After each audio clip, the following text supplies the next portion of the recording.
Hello, everyone. Welcome to our Dance Teacher Potential channel. We are so happy you're here. We are here with the tip of the week. As you know, it's transitioning little ones into the classroom. Little kids have a hard time coming into new environments with new people, and we don't want them to miss the beautiful opportunity to come into your classroom and have a wonderful time.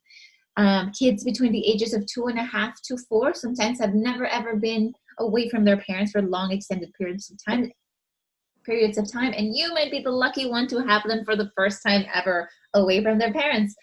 This has happened many times, and the parents will actually let you know, so you can be very prepared for those children that might have a hard time. And when the parent expresses that concern, it might be that the parent is very nervous too.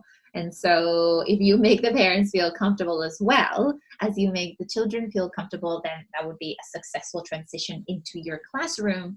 My name is Mariana Sanchez, and I am joined by the wonderful Lee Catherine Fink. She'll introduce herself, and she's going to tell us a few tips of what she does in her classroom and at the studio to bring those little ones in to make them feel comfortable. What do you think, Lee?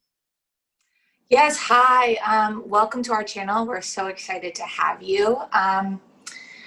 To touch on, that separation, not only is that difficult to begin with, now in the pandemic where these kids have been with their grown-ups for 6 months plus, for 24 hours a day, not leaving their side at all, it's going to be even more difficult. So it's difficult to begin with, but now we almost have an even harder time with that separation. Even kids that, maybe you already knew that got stuck at home, that separation again, even though they know you, might be a difficult transition. So I think it's best to, calm yourself as much as you can. Know that it's going to be okay no matter what, even if they don't leave their grown-up that day, even if they don't come into your classroom. Tell yourself, it's going to be okay.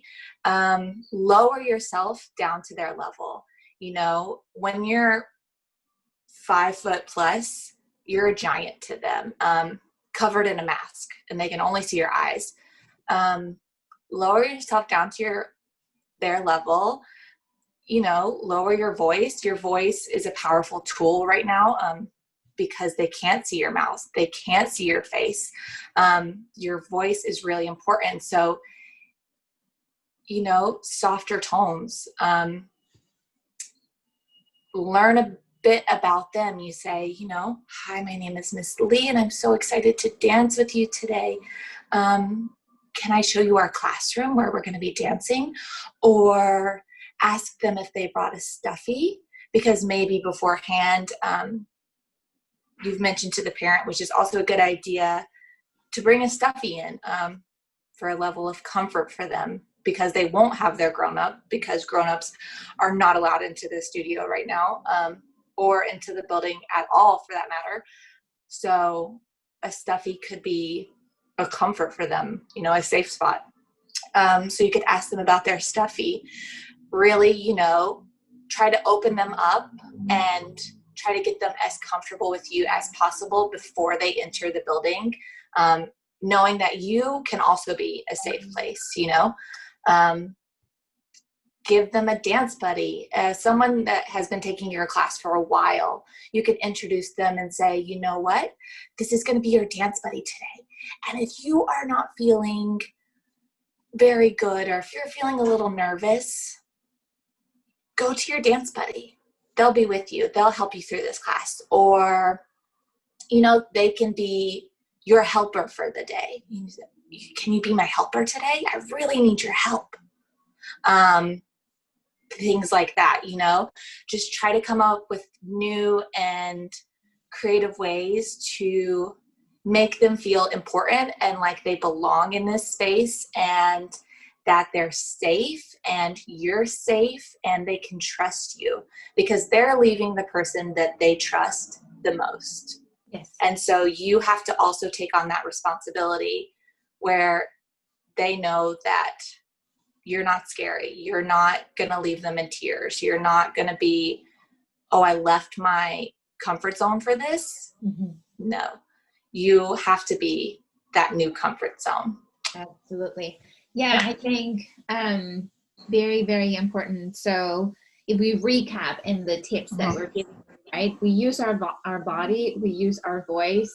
So you lower yourself, you talk to them, you make them feel safe, and hopefully they'll transition into the classroom. If the children have not been able to stay comfortable with you and they are screaming and crying and kicking with their parents outside, especially now that the parents cannot come in. So there is pre and post pandemic and pandemic tips, right? Pre and post pandemic would be, we have a gentle separation process with the parents that are very, very anxious, because normally it's more the parents sometimes than the child. And we tell them, you can come in. You can come in 3 times or 3 days, so that they have an expectation, both the parent and the child, and you're going to reduce the time, that amount of time that they watch the classroom, hopefully. So they'll come in and they'll watch the full class for the first time. The second time they'll watch half a class. The third time they'll watch a little bit of the class and leave the class. So you're like building that almost stamina in the child and the parent to be able to separate and be outside. If the transition is being very complicated. Now, in a pandemic, we can't do that. So the transition needs to happen at the door. If that doesn't happen, if the gentle separation is not happening when we're all able to go into the building, you tell them to come back again. It's perfectly okay. You have to make the parent feel okay about it. There's nothing wrong with them, and there's nothing wrong with their children. This is very, very normal.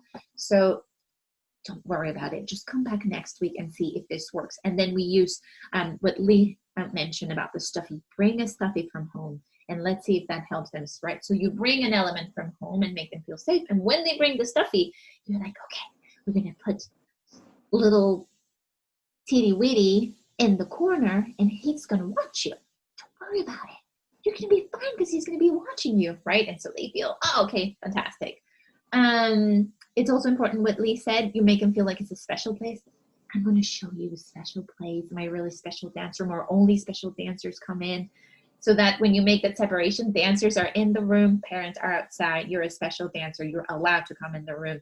Parents stay outside, and it's okay.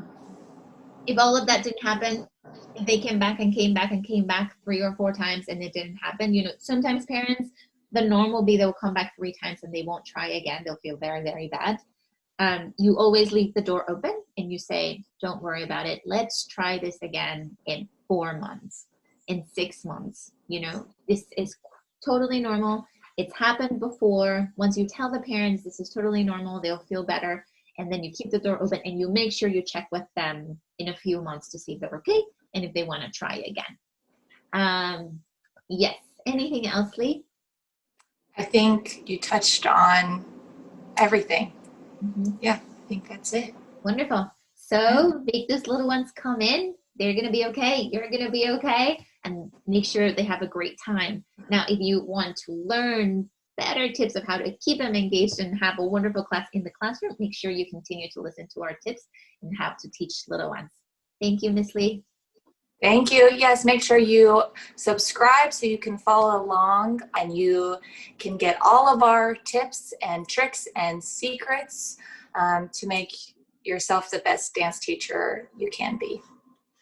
Wonderful. Thank you, guys. Bye. Thank you.